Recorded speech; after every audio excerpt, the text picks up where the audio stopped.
Yeah, sorry, we kind of fell off. I got to a destination, had some stuff to do, so we cut off too quick. What I was going to say, though, kids, is all of this stuff relates exactly to that which I would have been out not to try and fight down, push back, or anything like that. I felt like the place where I was working at the time, I always stayed busy for the most part anyhow. I kind of felt like it wouldn't be a big leap for me to omit myself from the social interaction, because it's not something that I really got involved with a whole bunch anyhow. But it's really weird how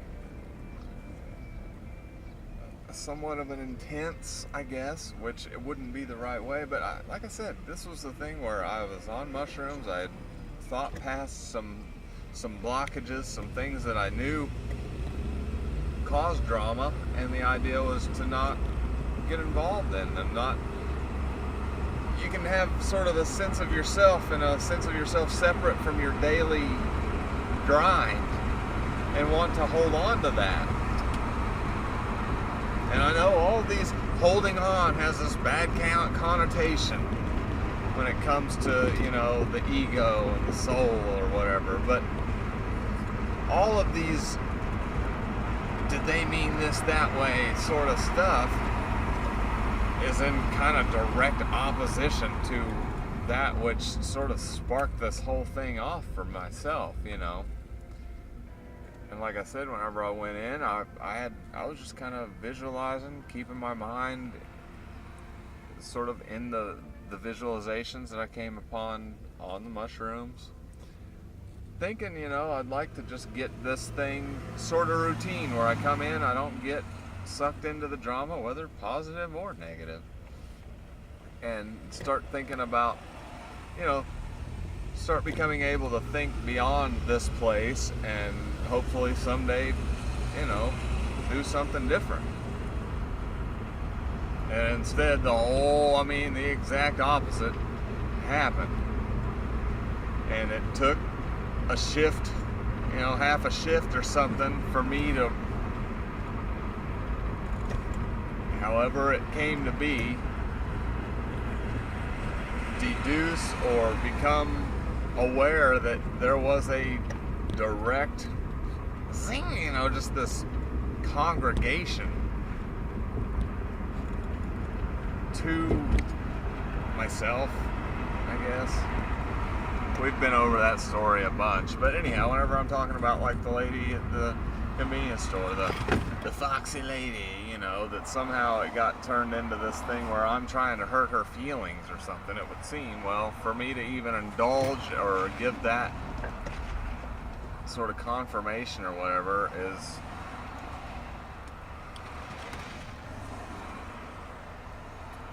it's sort of a defeat. Again, not necessarily the best language for these concepts, but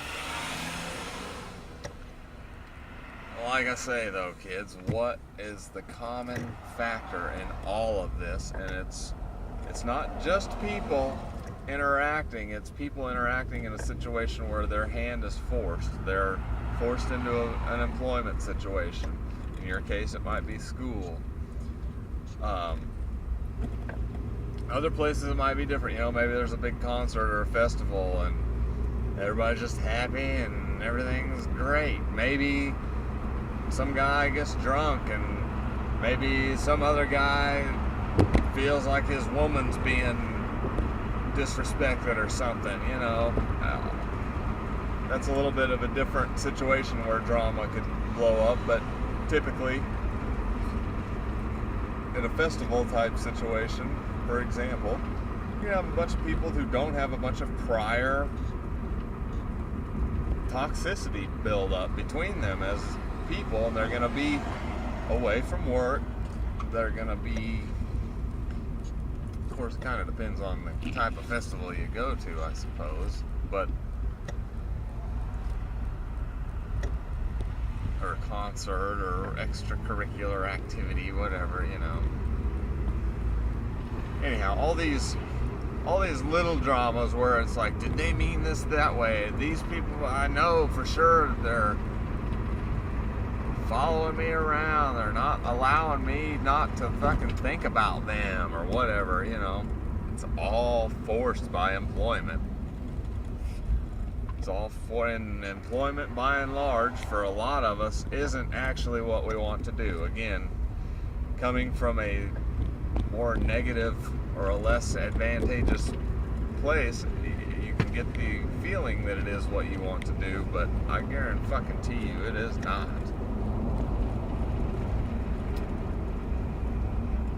And so it leads to drama, you know.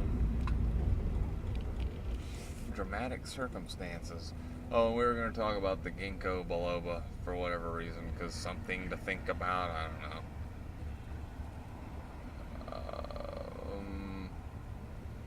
I don't really know what to say about it. It's a tree that's resilient in urban situations. It handles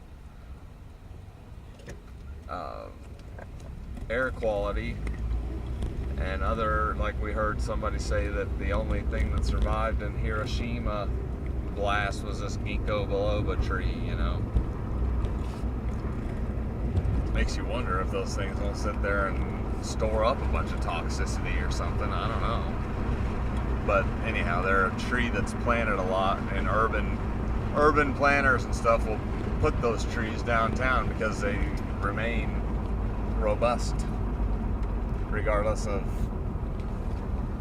how many years they sit there with cars blowing exhaust right in their face. Their tree face. Bark. So, just random, really non-important thoughts on the ginkgo. Damn it, there was my turn. I'm good with that stuff, you know. So, just some things to think about here on How's This Mini. Some of you may be new to the place, so you wonder how we came upon How's This Mini. Well, it was back whenever we were doing lots of, not that we aren't, we just happen to have caught everybody up so far. I need to get out and hang some more flyers. I've got a couple places to tie up, but we're doing sort of semi-domestic work. We're doing a lot of yard work and stuff, but we're doing some garden work, and we had a couple other little kind of domestic products, and it was like a this old house thing is kind of where we started and branched out. So anyhow, just some stuff to think about on How's This Mini. Y'all do enjoy, but understand that if you win joy, somebody else must have lost it. That ain't cool.